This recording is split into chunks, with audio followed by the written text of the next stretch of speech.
DiVincenzo looking for a trailer, and he has Poole. He sets for three, and he traveled. Michael Green with an offensive rebound by DiVincenzo, and another travel. Another turnover by, that's what, the third travel on Golden State. Doncic against JaMychal Green. That was a travel. That you don't want to do. Oh, DiVincenzo parachutes in to get that offensive rebound. And down low, there was a travel. There's a record number of travels being called tonight. One game below 500 Dallas coming into tonight. The Western Conference Finals rematch. Another travel for Candace Parker. Down by two. Here come the Warriors.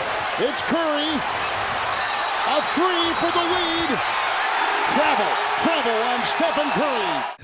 Good old traveling. It's one of the oldest violations in the basketball rulebook. And although it's been against the rules for as long as the game has existed, there are a lot of times where it doesn't seem like the NBA even cares. And then there are those few times where they actually do, which has been on full display at the start of the season. But a lot of people around the league are still confused about both the frequency and the inconsistency of these calls. And so that's what we're going to be talking about today. We're going to talk about the recent crackdown on traveling, the inconsistencies in the calls, and whether or not we should expect it to last. So let's get into the video.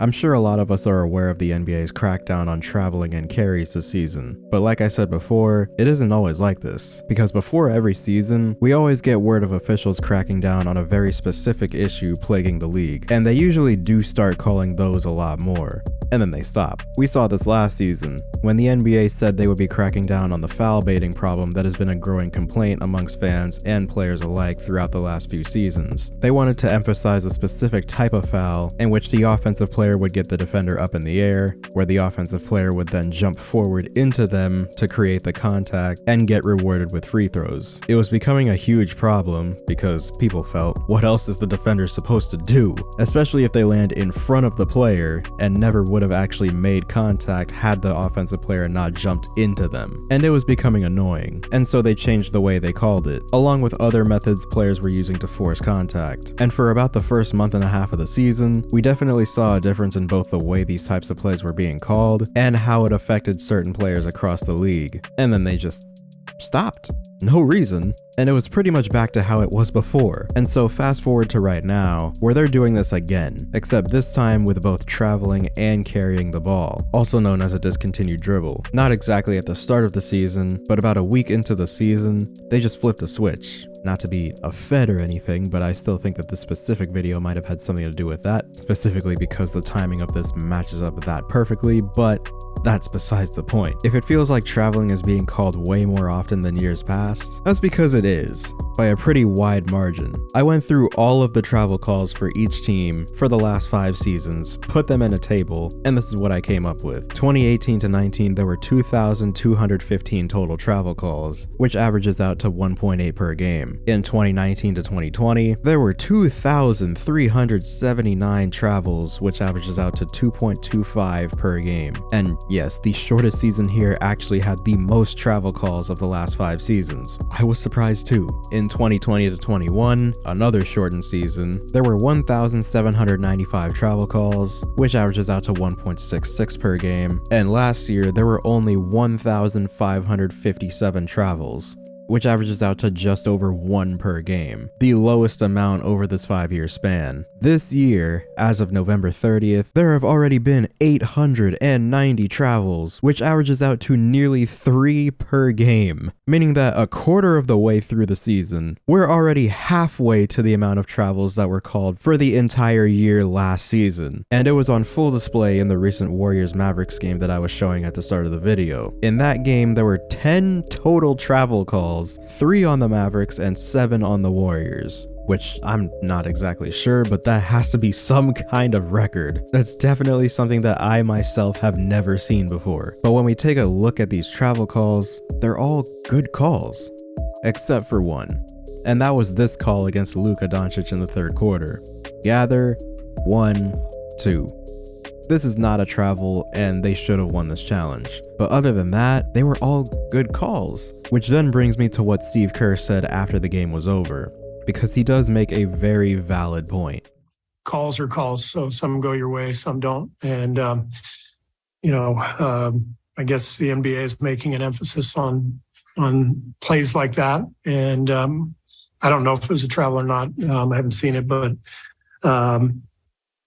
it's going to be really interesting to see. Like, if we're going to call that now, we got to call it all the time, because it happens 30 times a game. Guys change pivot feet, and so I'm really happy that the officials are going to emphasize it, but you got to be consistent with it.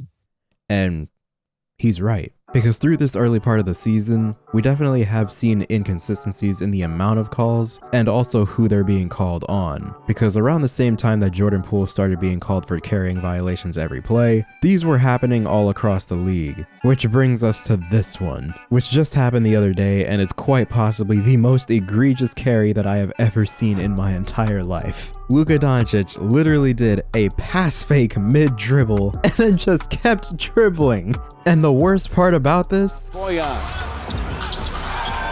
Oh, he just carried the basketball. Did you see him palm it? Yeah. He got away with it. And this is exactly what Steve Kerr is talking about. Because if you actually remember what he said, he actually welcomed the calls. And so I'm really happy that the officials are going to emphasize it. But he also said, if you're going to be that strict about making the calls, you better call every single violation you see. And that's the slippery slope that the NBA is facing as we speak. Because the NBA has such a different threshold of what players are actually allowed to get away with, that it would be such a tough task to actually successfully eliminate some of these moves out of the game, because they are so frequently used with no problems. So if you really wanted to double down on these calls, well then, the games would be 3 hours long, and some of their most marketable players, we wouldn't want them to look questionable to the average viewer, now would we? And this is something that Jimmy was talking about in that video that I mentioned earlier. The simple fact that a lot of times when the NBA cracks down on a rule like how they're doing now, they usually realize that it's coming at a detriment to their top players and the pace of the game. And while some fans may like the fact that these are getting called a lot more, the NBA usually comes to realize that the top players' production tends to suffer as a result. And also, when you have travels left and right slowing down the flow of the game, well then, that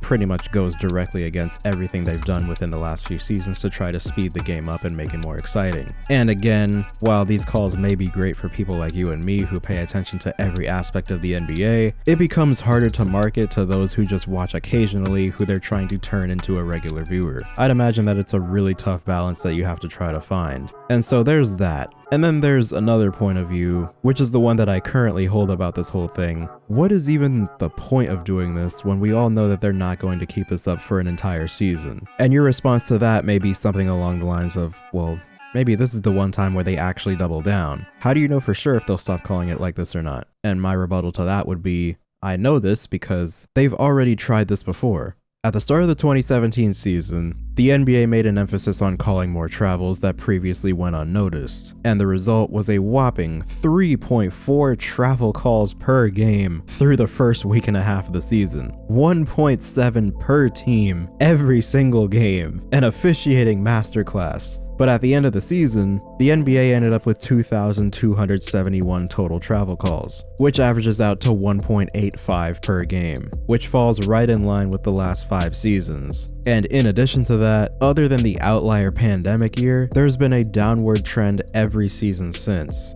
up until this year. When you look at it like this, it's becoming pretty clear that there's almost no hope of this being fixed anytime soon.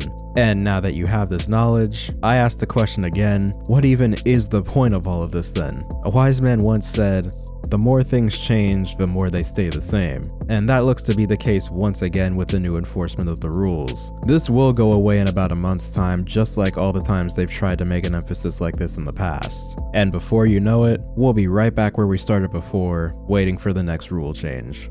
But that's about it for me. I want to know what you guys think. What do you think about the recent crackdown on travels and carrying?